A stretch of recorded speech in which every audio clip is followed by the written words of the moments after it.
single HPC सदस्य exactly कौन है हमारा एक्चुअली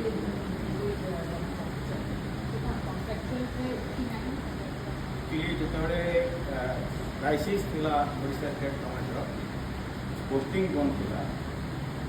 लेट्रे 2004 में कॉन्ट्रैक्चुअल पोस्टिंग स्टार्ट है से आगुरी जेहतु पोस्टिंग होता लेट्रे जो बहुत टीचर चलता क्राइसिस समय से ड्यूटी देले 2500 टंका 4000 टंका एमती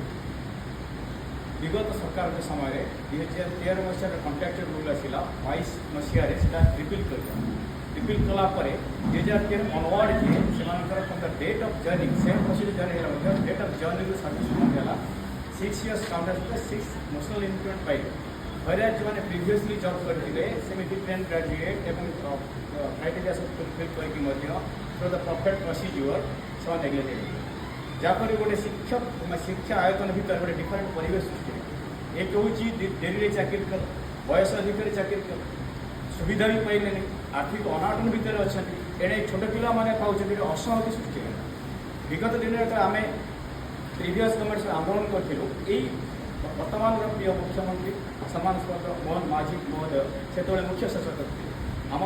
स्ट्राइक रे पहुंचे निजे अनुभव कले यहाँ केवे ग्रहणीय नुहे आम सरकार पाखे आगे उपस्थापन करूँ सरकार न करती आम सुजोग पाऊ आम आसे निश्चित भाव यहाँ आगे करूँ वर्षे पूरीगला विगत थर जो आम प्रेस कॉन्फ्रेंस करूँ माननीय शिक्षामंत्री से देखा कलापर सी आम रिक्वेस्ट करते स्ट्राइक करना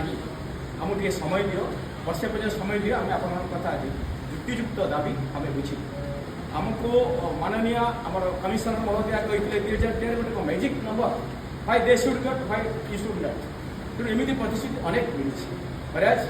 नाउ नथिंग तो एमती गोटे मानसिक स्थिति